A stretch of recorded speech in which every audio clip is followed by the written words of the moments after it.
নমস্কাৰ সকলোকে মই অন্য এটা ভিডিঅ'লৈ আপোনালোকক স্বাগতম জনাইছোঁ আৰু মোৰ মাতটো মানে ভাঙি আছে পাইছে চাগে মানে কি হৈছিলে গা বেয়া হৈছিলে ইমান এক্সামৰ পিছতে হ'ল গা বেয়া এতিয়াহে গা মানে ভাল পাইছোঁ অলপ অলপ এফালে আমাৰ ভাইটিহঁতে ক্ৰিকেট খেলি আছে এফালে গৰুটো বান্ধি থোৱা আছে তাৰ মায়ে টেঙা কাটিছে টেঙা খাওঁগৈ মায়ে টেঙা গুচাই আছে কমলা টেঙা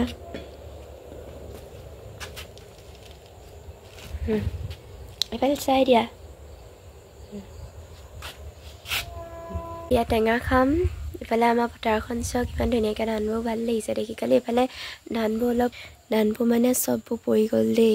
বৰষুণ দিওঁতে হেৰি হৈ গ'ল কাৰণে পৰিল এতিয়া টেঙা খাই লওঁ আৰু পিছত কি কৰোঁ আপোনালোকক দেখুৱাই যাম এয়া টেঙা খাবলৈ টেঙা কাটি ল'লোঁ এতিয়া টেঙা খাওঁ এইফালে আহি গ'ল আৰু টেঙা বুলি কয় বাকীখিনিকো মাতি দে যা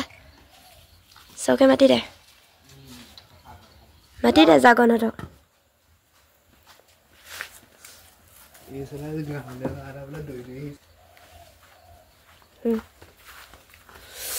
তোলকো মাতি দেগে যা আকৌ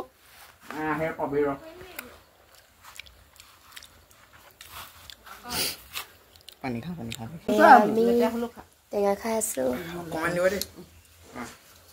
কেনেকুৱা পাইছা টেঙা খাই ভাল লাগিছে ভিডিঅ' নকৰিবা নিদিবা ক'তো কৈ দিয়া আকৌ কেনেকুৱা লাগিছে ক কেনেকুৱা লাগিছে মজা এইবোৰ ভিডিঅ' কৰিলে লাজ কৰে ওলাইছে মই দিয়ে দিম ছোৱালীহে মই লাজ নকওঁ কেনেকুৱা লাগিছে মজা মোক খাই লওঁ এইফালে টেঙা খাই খতম কৰি থৈ এতিয়া এখন মোক ধুবলৈ দি থৈ গ'ল এতিয়া ভাত খাই হৈ গ'ল পটককৈ কাপোৰকেইটা চপাই আহোঁগৈ মানে আমি এফালে যাম মানে ভাওনা চাবলৈ যাম এতিয়া ওলাওঁগৈ প্ৰতিযোগিতা ভাওনা হ'লে মানে কাপোৰকেইটা পটককৈ চপাই লওঁগৈ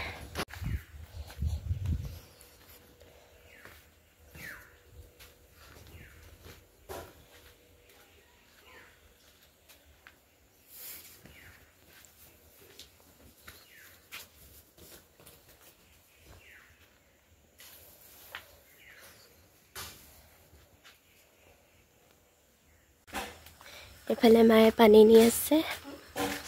একো নাই কাপোৰকেইটা চপাই সেই তাতে থৈ দিমগৈ এই আমি ওলাই ল'লোঁ মই ওলাই ল'লোঁ মানে বাকী মাহঁত ওলাই আছে এতিয়া যাম আৰু আপোনালোকক তাত ভাওনাখন দেখুৱামগৈ বুলি ভাবিছোঁ আৰু দেখুৱাম প্ৰতিযোগিতা ভাওনা হয় দেখুৱাই যাম আৰু মোক কেনেকুৱা লাগিছে জনাব চ' চিম্পুলকৈ ওলাইছোঁ আৰু কুৰ্তা এটা বহি পিনি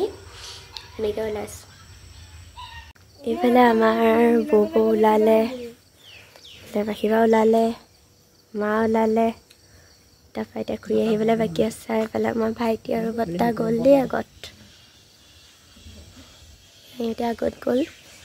আমিবোৰ চব ওলালোঁ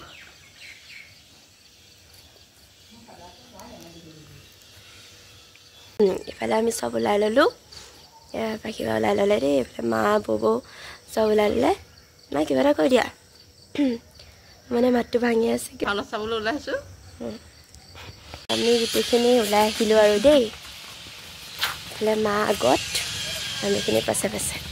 এয়া আমি দুজনী আহি আছোঁ আৰু মাহঁত আগত গ'ল দেই আগত গ'ল আমাৰ এইফালে বডিগাৰ্ড আহি আছে আমি হেৰাই গ'ল বুলি আহি আমাক বিচাৰি আহিছে আমি লাহে লাহে আহি আছোঁ কাৰণে সি আমি হেৰাই গ'লোঁ বুলিয়ে ভাবিছে বিচাৰি যাওঁ বোলো ক'ত হেৰালে মানে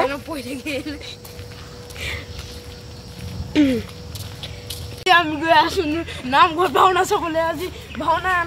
প্ৰতিযোগিতা চলিছে নামঘৰত আৰু আমি গৈ আছোঁ প্ৰতিযোগিতা চাবলৈ সেইফালে গাড়ী আহিছে অকণমান আগলৈ যোৱা কেকৰ কথাটো গম পালে নে শুনিলে নে বাৰু আমাৰ ভাইটিয়ে ইমান ধুনীয়া ব্লগিং কৰিছে মই ব্লগিং কৰিব জানিছোঁ দেখিছা জানিছে দেই আপোনালোকে চাব কিন্তু দেই তুমি পাৰিবা নি মোক সেইটো লাগে তুমি পাৰিবা নি মোৰ নিচিনা আপোনালোকক সুধিছে আপোনালোকে পাৰিব নেকি নহয় পাৰিবা যদি কোৱা তুমি না যদি তুমি কোৱা তেতিয়াহ'লে কোৱা বেলেগ কথা কৈ দিছে দেখিছে আপোনালোকে পাৰে নোৱাৰে কমেণ্টত ক'ব দেই তাক হা হা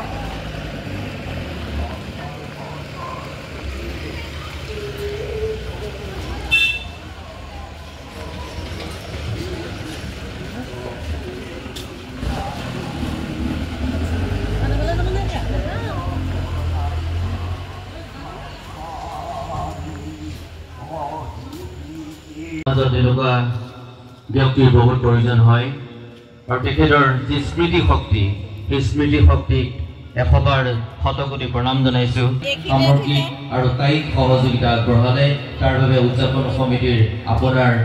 খবৰ কৃতজ্ঞ আজিৰ মহেন্দ্ৰ খেলত আপোনাৰ সভক্তিৰে কৃতজ্ঞতা জ্ঞাপন কৰিলো ঈশ্বৰে আপোনাৰ পৰিয়াল মংগল কৰক অনাগত দিনবিলাকত সমাজৰ বাবে কাম কৰি যাবলৈ ভগৱন্তই তন মন চিত প্ৰদান কৰক তাৰ কামনাৰে সেৱাৰে উদযাপন সমিতিৰ হৈ প্ৰজ্ঞাজ্যোতি মহন্ত সভাপতি পাপু জ্ঞান সম্পাদক পদু অসম ভাওনা প্ৰতিযোগিতা আৰু এই মানপত্ৰ কেইখন মই কৃষ্ণ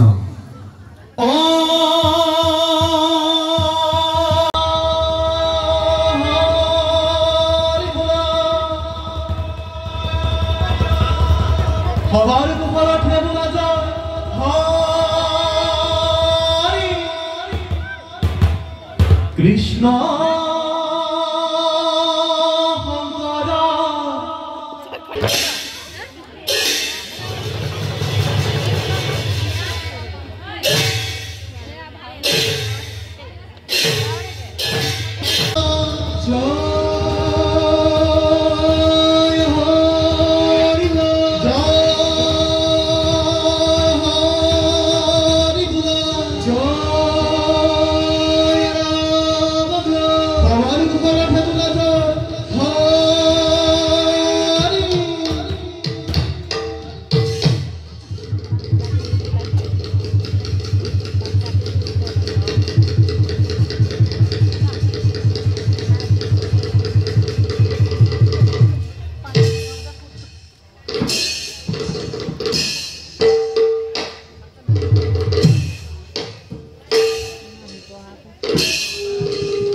की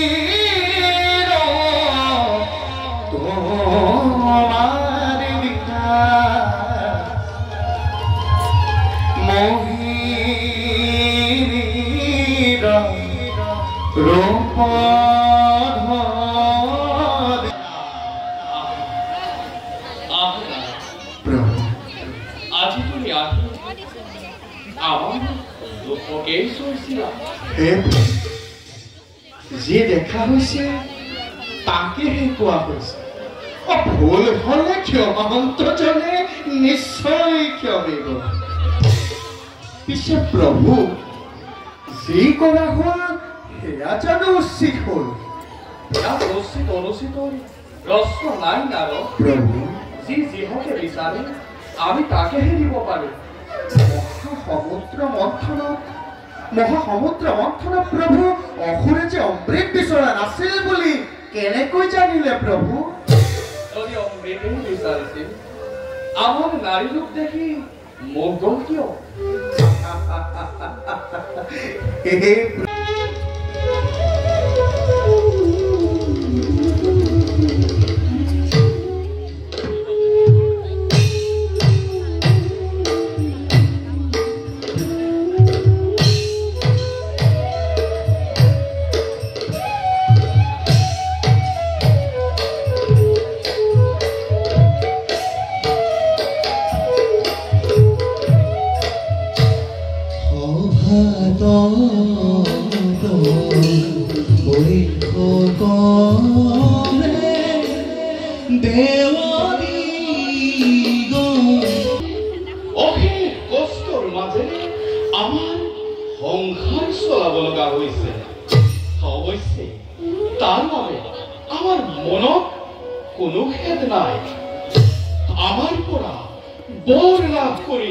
জগৎ বাকি সুখী হৈছে আৰু সেয়াই আমাৰ পৰম আনন্দ আমাৰ মন নাই সেই আমি মায়াৰ অধীন নহয় মন নাথাকিলেও আপুনি মায়াৰ অধীন নহয় বুলি কেনেকৈ ক'লে প্ৰভু আৰু হৰ হৰ মহাদেৱ আমাক জানো কেতিয়াবা মায়াৰ বন্ধনত পৰা দেখিছা আপুনি মায়াৰ সন্মুখীন হোৱা নাই বন্ধনতো পৰিব কেনেকৈ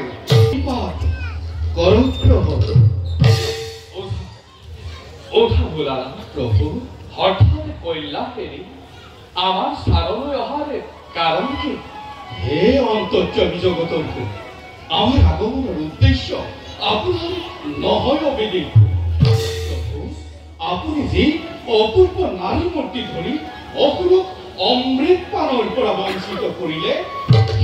সেই অপূৰ্ব নাৰী মূৰ্তি দৰ্শনৰ হেতু মই আপোনাৰ কাষলৈ আহিছো মোৰ বাঞ্ছা পূৰ্ণ কৰক প্ৰভু মোৰ বাঞ্ছা পূৰ্ণ কৰক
ব্ৰাহ্মণে যেনে তেনে পেটৰ হাতমুঠি মোক কৰাই আছিলো এতিয়া তাৰো নিকাচন ভাবিলো এতিয়া বাৰু প্ৰভুৱে লাজ মান কাঠি কৰি সুন্দৰী ৰমণীৰ পাছে পাছে আশাপ্ৰাণেশ্বৰী বুলি ঘূৰি ফুৰিব লাগে নে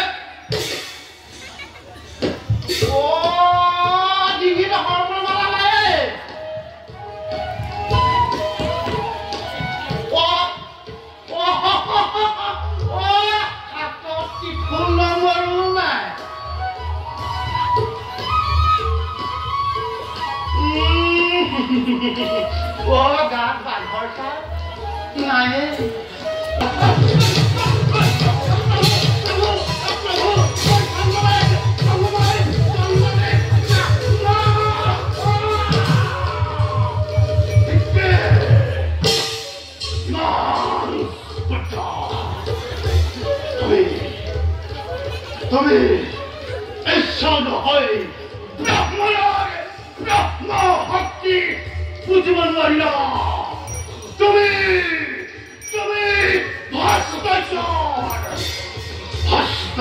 ৰূপতে জন্ম ল'বলৈ তোমাক মই দিছো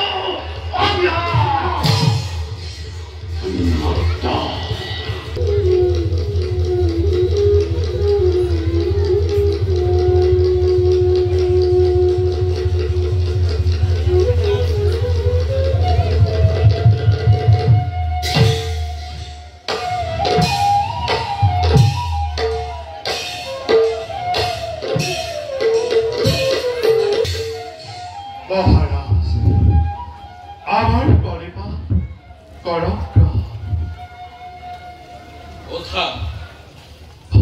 কথা বিনু মোক মহাৰাজ নবলিবৰ বাবে তোমাক অনেকবাৰ কৈ আনিছো তথাপিতো তুমি মোক মহাৰাজ বলিছা যাৰ দৃষ্টিশক্তি নাই যি পৰক আশ্ৰয় কৰি জীবন বাটত আগবাঢ়ি যাব লাগে তাক মহাৰাজ বোলাৰ কোনো কাৰণ নাই বিনু সিংহাসনত বহিলেও মই ৰজা নহয়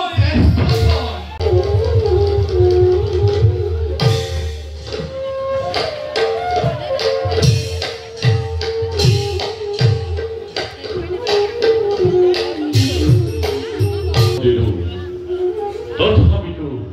উত্তসকলৰ অৱস্থাই আমাক বিপদ কৰি তুলিছে ধৃতৰাষ্ট্ৰ জন্মান্ধ জ্যেষ্ঠ হিচাপে যদিও ৰাজ্য শাসন কৰিছে তথাপি সি ৰজাৰ দায়িত্ব পালন কৰিব পৰা নাই পৰৰে হাতত ধৰি উঠা বহা কৰিব লাগে দ্বিতীয় পুত্ৰ পাণ্ডু সিও ব্যাধিযুক্ত বিদুৰক দাসীৰ পুত্ৰ ভৰি জগতে হাঁহিব লাগিছে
অলৌকিক কাৰ্যবিলাকৰ কোনো কাৰণ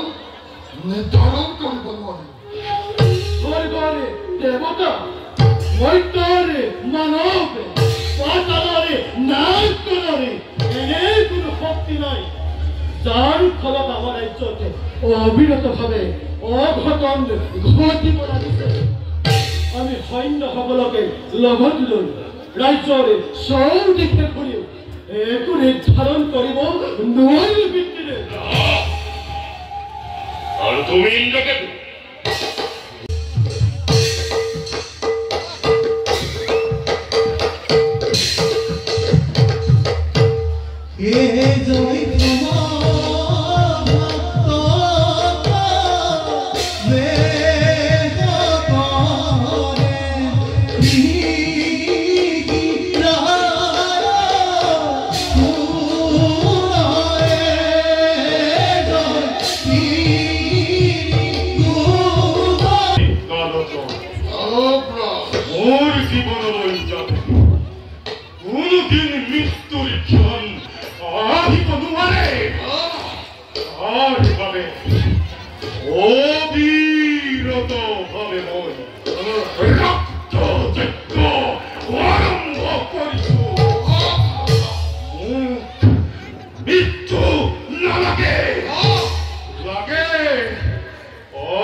লাভ কৰিছে। আৰু তাতোতকৈ আনন্দৰ কথা যে বিদুৰ আৰু ধৃতৰাষ্ট্ৰই দিগ্বিজয় আয়োজন কৰি বিজয় হস্তীৰ ৰক্ষাৰ ভাৰ আমাৰ ওপৰতেই কৰিছে অৰ্পণ। আমি এতিয়াই হস্তিনাপুৰলৈ যাত্ৰা কৰি এই ভাৰ আনন্দ মনেৰে কৰিব পাৰোঁ।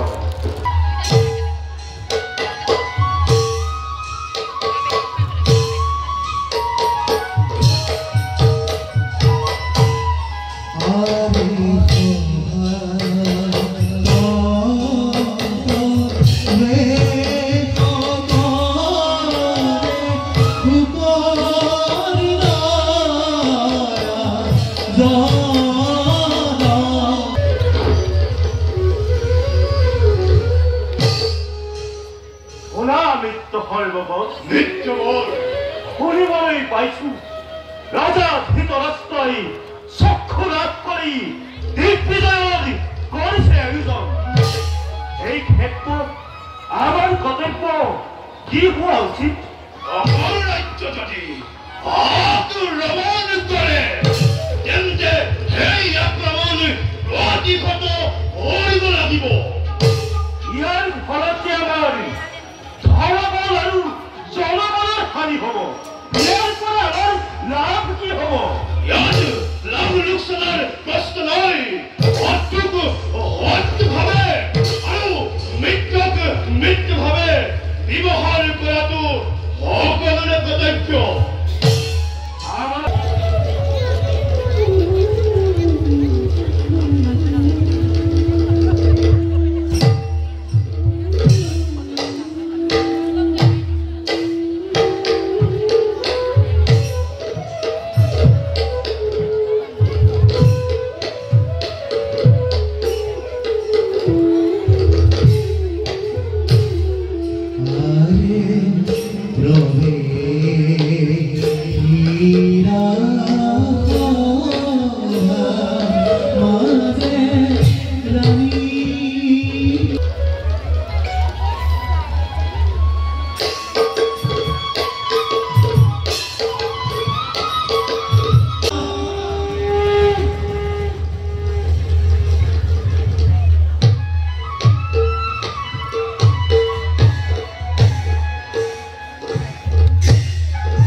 পাই গ'ল নহয়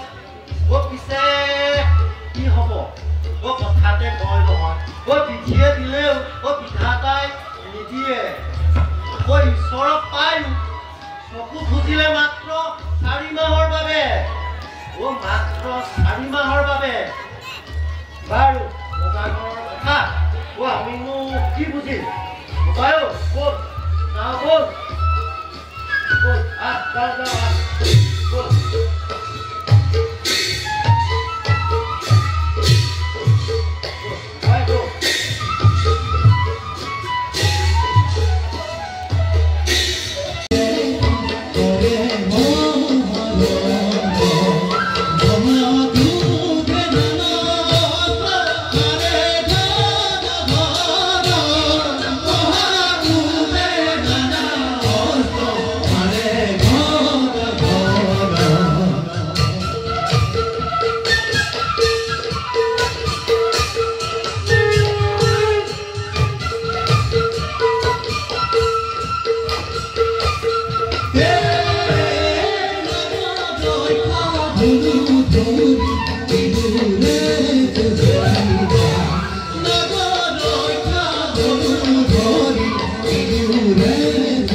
মোৰ দৃষ্টিশক্তি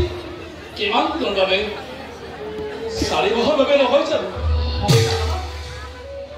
তাৰ পাছত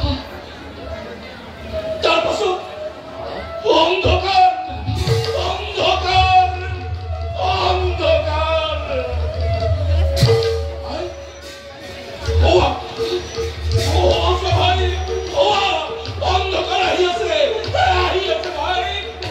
ভাই মোক লৈ ভাই মোক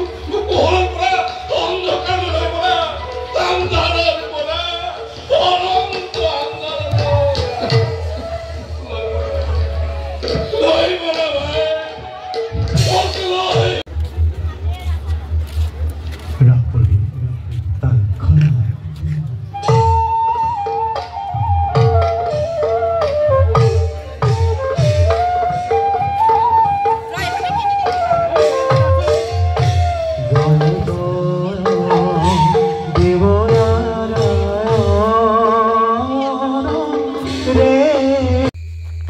ভাওনা চাই আহিলোঁ আৰু অৱস্থা চাওক আমাৰ কেনেকুৱা মানে আজি ভিডিঅ' মানে খৰকৈ আহিছোঁ গোটেইকেইটা ভূতৰ ভয়ত আহিছোঁ দেই ইমান খৰকৈ মানে পাই গ'লোঁ সেইডোখৰ মাহঁতৰ ওচৰত মাহঁত নেদেখে এতিয়া এয়া আমাৰ মাহঁত